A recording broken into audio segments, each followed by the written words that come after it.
Right.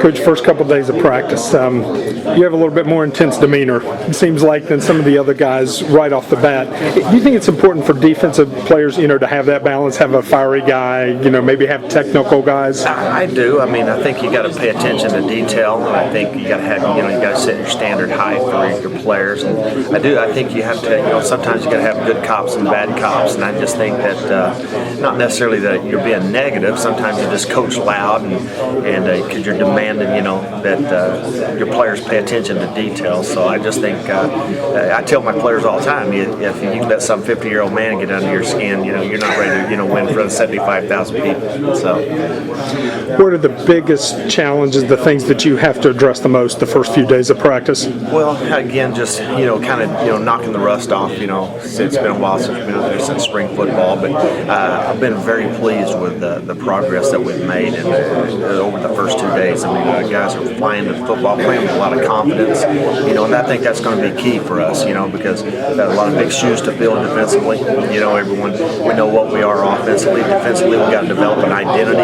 and I think we've done that here over the first couple of days. We're starting to develop that. Our kids are playing extremely hard. They understand we want to force turnovers, we want to be physical, and try to get that ball back to our offense as fast as possible. Was watching individual drills and the way things were split up. The linemen kind of split into the two groups, and then the Bucks aren't with the linebackers, although they're linebackers part of the time. What's the process that you do to start developing, them as a unit when they're doing linebacker type things? Well, early, we want to stop the run. So when we start off, we emphasize, so we send them with our defensive linemen pretty much exclusively the first few days because we want to get them to make them understand, look, we want to stop the run, try to make teams one-dimensional.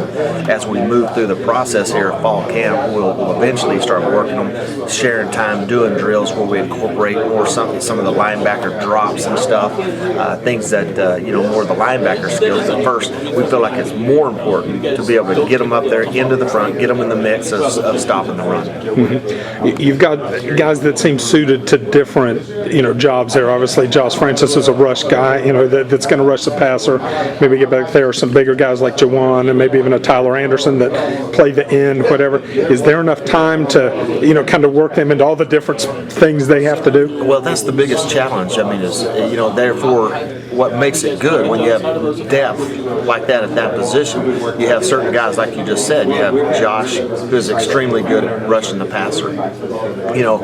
So Tyler, some of the other guys, maybe a little bit more physical, stopping the run. So, therefore, we're going to rely on those guys' strengths where you can cut the number of reps that they have to spend on stopping the run or playing the pass, rushing the pass rush techniques. So, again, you got to be very efficient, in getting it all taught and getting the guys the number of reps to make sure they're ready. And then finally, when you go to play, other teams, you're going to play like a Kansas State that's probably going to run it in Texas, and you're going to play guys that are out, but there's still situations in games when it's a running situation versus a pass.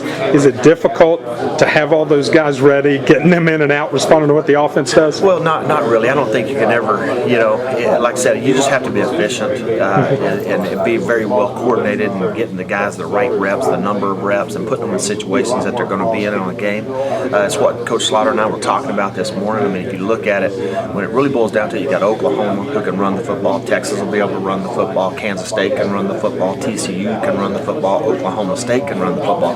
The thing you don't want to get caught up in the Big 12 is all this illusion that it's some pass-happy conference. It's a run conference. I don't care what league you're in, you better be able to stop the run. Try to get teams to become one-dimensional. Now it becomes, to me, an advantage for the defense when you can tee off and people have got to throw the ball. But if you better start by being able to stop the run, we're putting a big emphasis on that.